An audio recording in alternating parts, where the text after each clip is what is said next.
Anatomy of flowering plants. You can very easily see the structural similarities and variations in the external morphology of larger living organisms, both plants and animals. Similarly, if we were to study the internal structure, one also finds several similarities as well as differences. This chapter introduces you to the internal structure and functional organization of higher plants. Study of internal structure of plant is called anatomy. Plants have cells as the basic unit. Cells are organized into tissues, and in turn the tissues are organized into organs. Different organs in a plant show differences in their internal structure. Within angiosperms, the monocots and dicots are also seen to be anatomically different.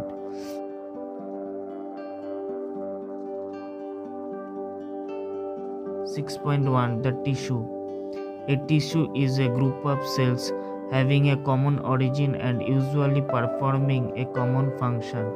A plant is made up of different kinds of tissues. Tissues are classified into two main groups, namely meristematic and permanent tissues, based on whether the cells being formed are capable of dividing or not. 6.1.1 Meristematic tissues.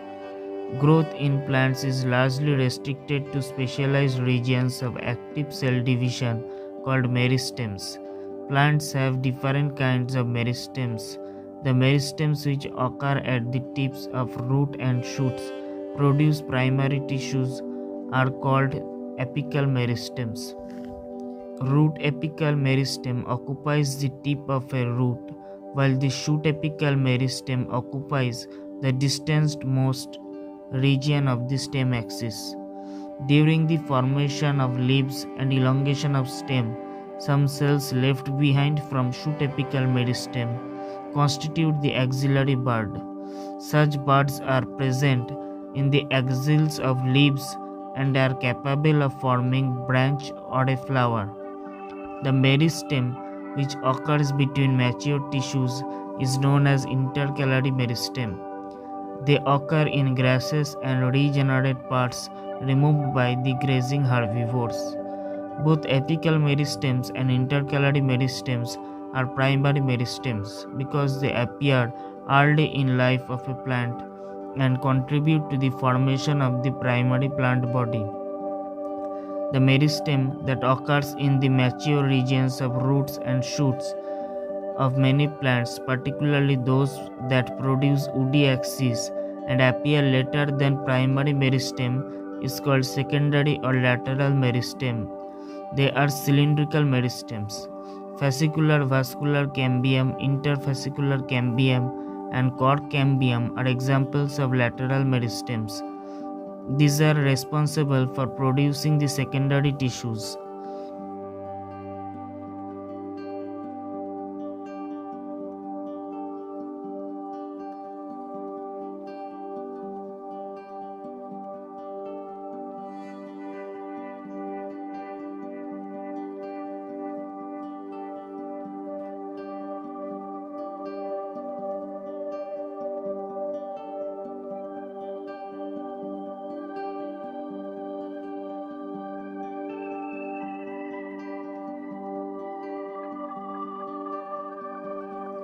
Six point 1.2 Permanent tissues. The cells of the permanent tissues do not generally divide further. Permanent tissues having all cells similar in structure and function are called simple tissues. Permanent tissues having many different types of cells are called complex tissues. 6.1.2.1 Simple tissues. A simple tissue is made of only one type of cells.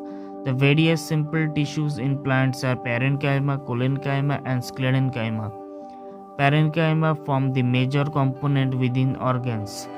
The cells of the parenchyma are generally isodiametric.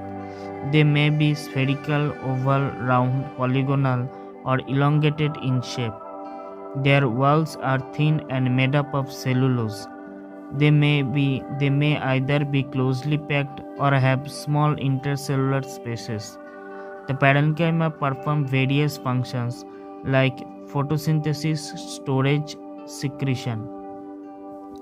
The collenchyma occurs in the layers below the epidermis in most of the dicotyledonous plants. It is found either as homogeneous layer or in patches. It consists of cells which are much thickened at the corners due to the deposition of cellulose, hemicellulose, and pectin. Collenchymatous cells may be oval, spherical, or polygonal and often contain chloroplasts. These cells assimilate food when they contain chloroplasts. Intercellular spaces are absent. They provide mechanical support to the growing parts of the plant, such as young stem and petiole of a leaf. Sclerenchyma consists of long, narrow cells with thick and lignified cell walls having a few or numerous pits. They are usually dead and without protoplasts. On the basis of variation in form, structure, origin, and development, sclerenchyma may be either fibers or sclerites. The fibers are thick-walled, elongated, and pointed cells, generally occurring in groups in various parts of the plant. The sclerites are spherical, oval, or cylindrical, highly thickened dead cells with very narrow cavities lumen. These are commonly found in the fruit walls of nuts, pulp of fruits like guava, pear, and sapota, seed coats of legumes, and leaves of tea. Sclerenchyma provides mechanical support to organs. 6.2.2 Complex tissues. The complex tissues are made of more than one type of cells, and these work together as a unit. Xylem and phloem constitute the complex tissues in plants. Xylem functions as a conducting tissue for water and minerals from root to the stem and leaves. It also provides mechanical strength to the plant parts. It is composed of 4 different kinds of elements, namely tracheids, vessels, xylem fibers, and xylem parenchyma. Gymnosperm lack vessels in their xylem. Tracheids are elongated or tube-like cells with thick and lignified walls and tapering ends. These are dead and are without protoplasm. The inner layer of the cell walls have thickenings which vary in form. In flowering plants, tracheids and vessels are the main water transporting elements. Vessel is a long cylindrical tube-like structure made up of many cells called vessel members, each with lignified walls and a large central cavity. The vessel cells are also devoid of protoplasm. Vessel members are interconnected through perforations in their common walls. The presence of vessel is a characteristic feature of angiosperms. Xylem fibers have highly thickened walls and obliterated central lumens. These may either be septate or aseptate. Xylem parenchyma cells are living and thin-walled, and their cell walls are made up of cellulose. They store food materials in the form of starch or fat and other substances like tannins. The radial conduction of water takes place by the ray parenchymatous cells. Primary xylem is of 2 types, protoxylem and metaxylem. The first formed primary xylem elements are called protoxylem, and the later formed primary xylem is called metaxylem. In stems, the protoxylem lies towards the center or pith, and the metaxylem lies towards the periphery of the organ. This type of primary xylem is called endark. In roots, the protoxylem lies towards the periphery and metaxylem lies towards the center. Such arrangement of primary xylem is called exarch. Phloem transport food materials usually from leaves to other parts of the plant. Phloem in angiosperm is composed of sheath tube elements, companion cells, phloem parenchyma, and phloem fibers. Gymnosperm have albuminous cells and sheath cells. They lack sheep tubes and companion cells. Sheep tube elements are also long tube-like structures arranged longitudinally and are associated with the companion cells. Their end walls are perforated in a sieve-like manner to form the sieve plates.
System. We were discussing types of tissues based on the types of cells present. Let us now consider how tissue vary depending on their location in the plant body. Their structure and function would also be depend on location. On the basis of their structure and location, there are three types of tissue systems. These are epidermal tissue system, the ground or fundamental tissue system, and the vascular or conducting tissue system. 6.2.1 Epidermal tissue system.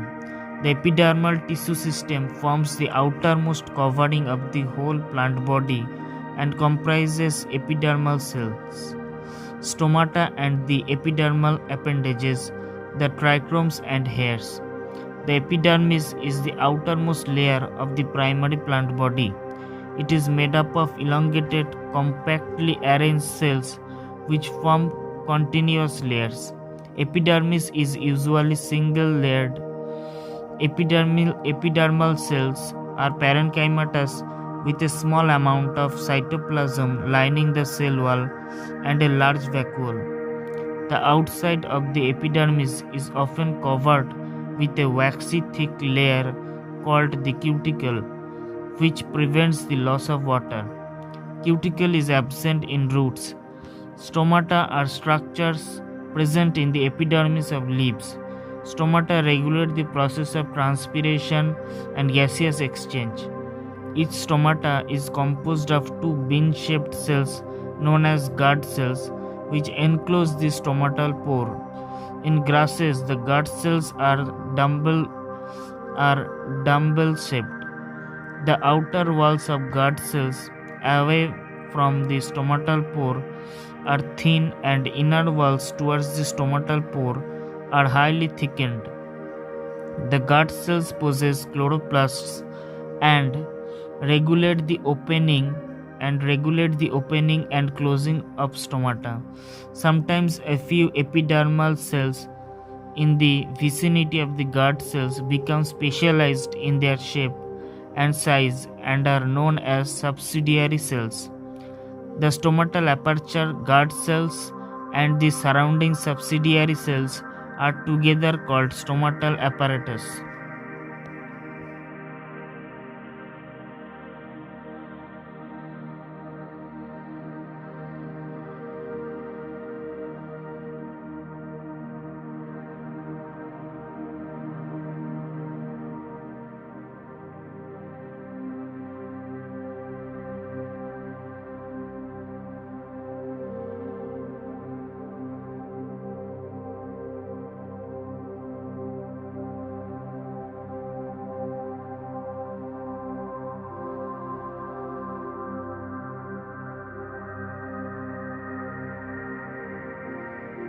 6.2.2 The ground tissue system.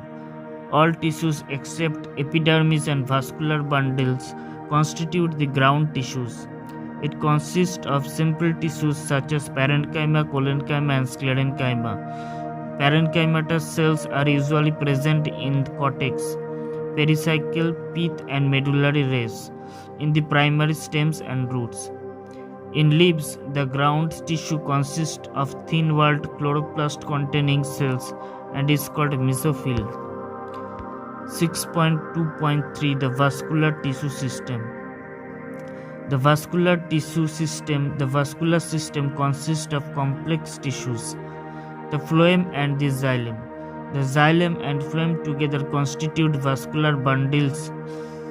In dicotyledonous stems, cambium is present between phloem and xylem. Such vascular bundles, because of the presence of cambium, possess the ability to form secondary xylem and phloem tissues, and hence are called open vascular bundles. In monocotyledonous, the vascular bundles have no cambium present in them. Hence, since they do not form secondary tissues, they are referred to as closed. When xylem and phloem within a vascular bundle are arranged in an alternate manner along the different radii, the arrangement is called radial, such as in roots. In conjoined type of vascular bundles, the xylem and phloem are jointly situated along the same radius of vascular bundles. Such vascular bundles are common in stems and leaves. The conjoined vascular bundles usually have the phloem located only on the outer side of the xylem. 6.3 Anatomy of dicotyledonous and monocotyledonous plants. For a better understanding of tissue organization of roots, stems, and leaves, it is convenient to study the transverse sections of mature zones of these organs. 6.3.1 Dicotyledonous root. Look at figure 6.6a. It shows the transverse section of the sunflower root. The internal tissue organization is as follows. The outermost layer is epiblema. Many of the cells of epiblema protrude in the form of unicellular root hairs. The cortex consists of several layers of thin-walled parenchyma cells with intercellular spaces. The innermost layer of the cortex is called endodermis. It comprises a single layer of barrel-shaped cells without any intercellular spaces. The tangential as well as radial walls of the endodermal cells have a deposition of water-impermeable waxy material, suberin, in the form of Casparian strips. Next to endoderm,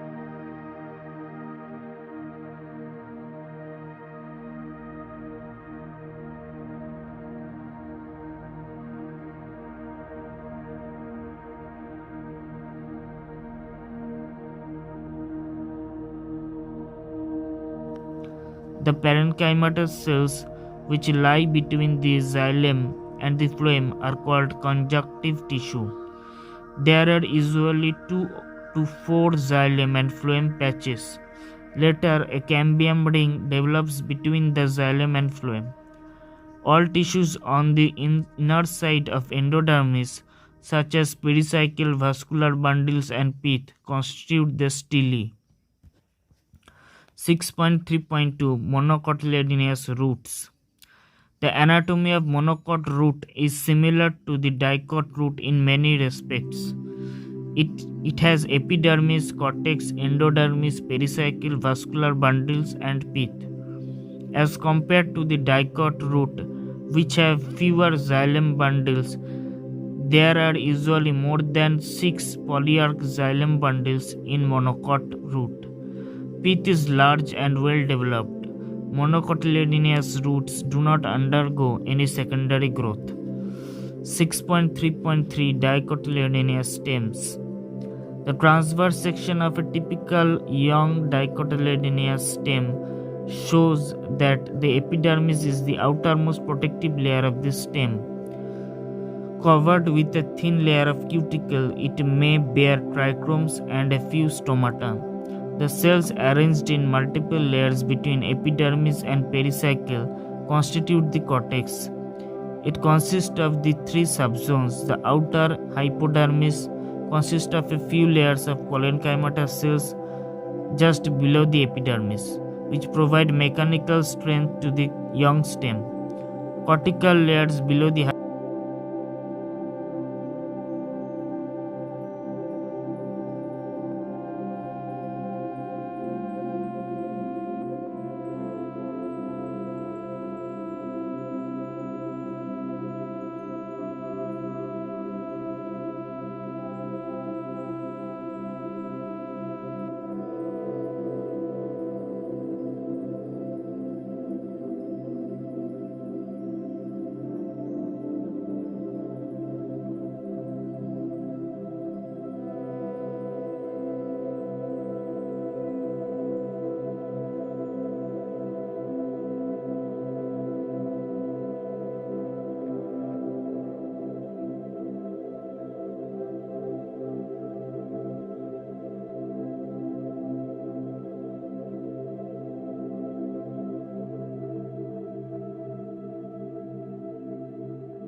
6.3.6 Isobilateral or monocotyledonous leaf.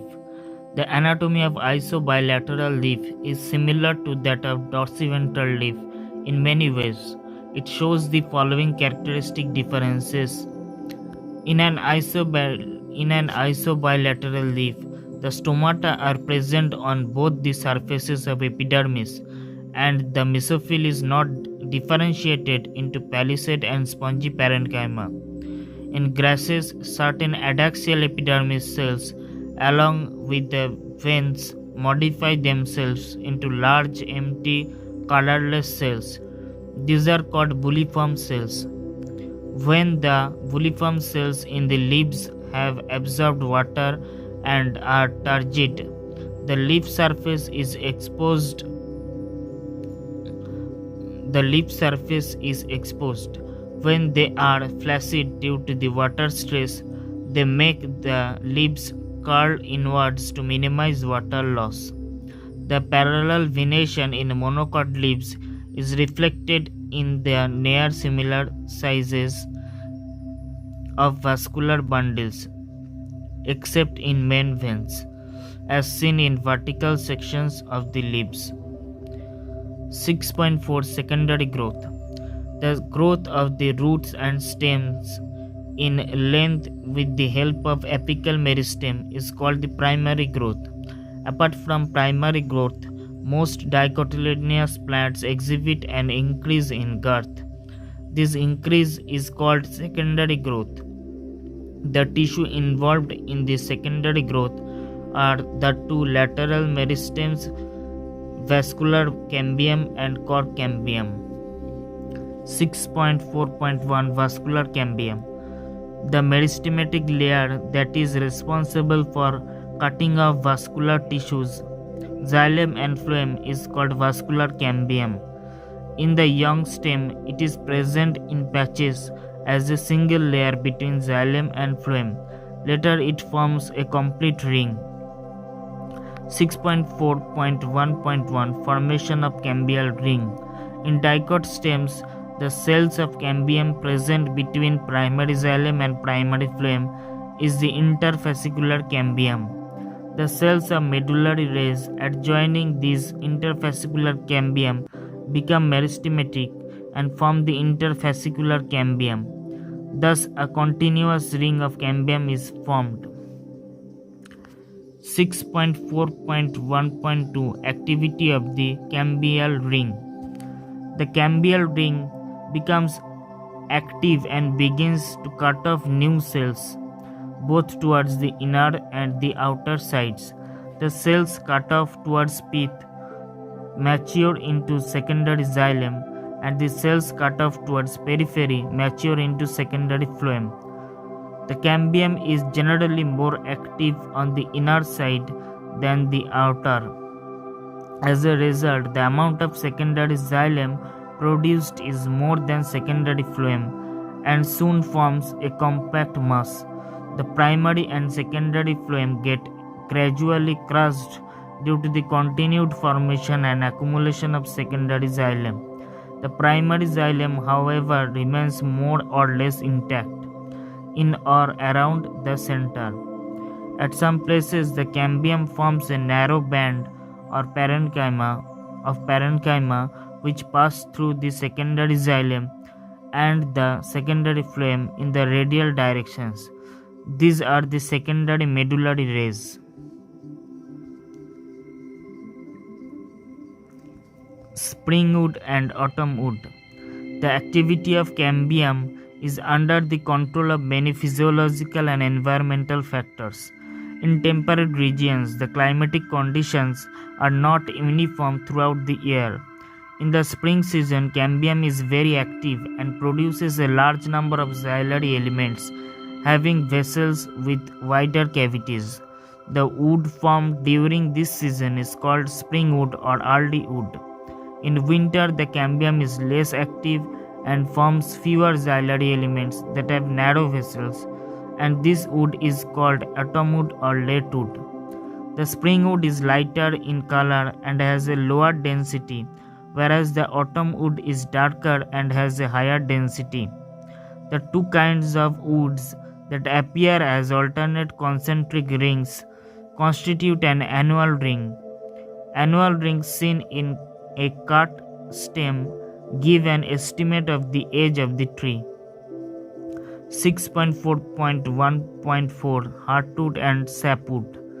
The old trees, the greater part of secondary xylem is dark brown due to deposition of organic compounds like tannins, resins, oils, gums, aromatic substances, and essential oils in the central or innermost layers of the stem.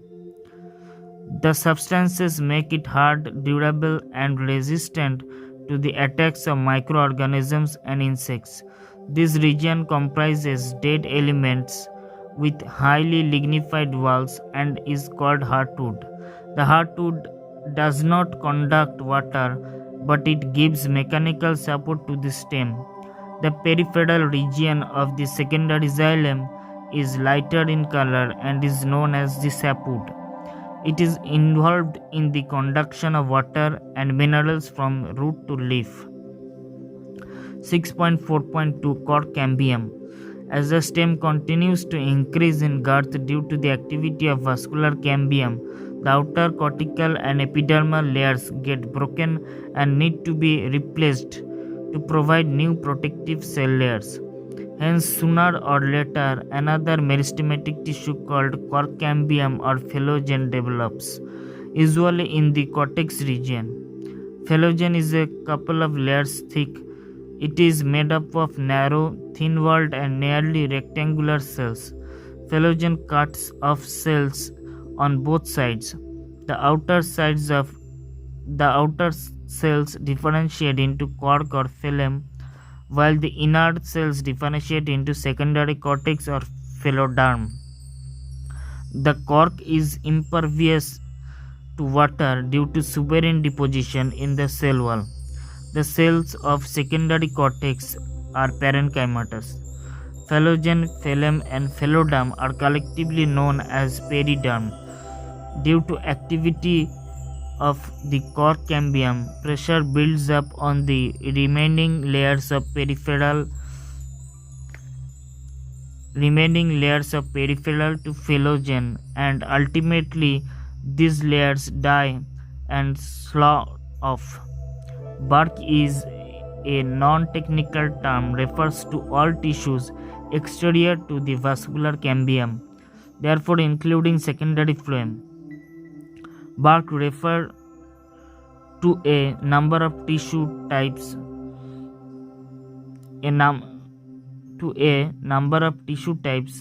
Periderm and secondary phloem. Bark that is formed early in the season is called early or soft bark. Towards the end of the season, late or hard bark is formed. At certain regions, the phellogen cuts off closely arranged parenchymatous cells on the outer side instead of cork cells. These parenchymatous cells soon rupture the epidermis, forming a lens-shaped opening called lenticels. Lenticels permit the exchange of gases between the outer atmosphere and internal tissue of the stem. These occur in most woody trees. 6.4.3 Secondary growth in roots. In the dicot root, the vascular cambium is completely secondary in origin.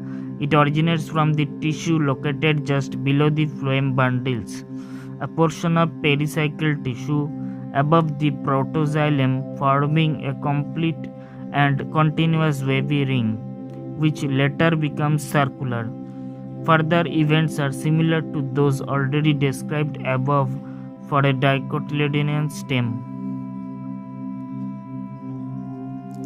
Secondary growth also occurs in stems and roots of gymnosperms. However, secondary growth does not occur in monocotyledons.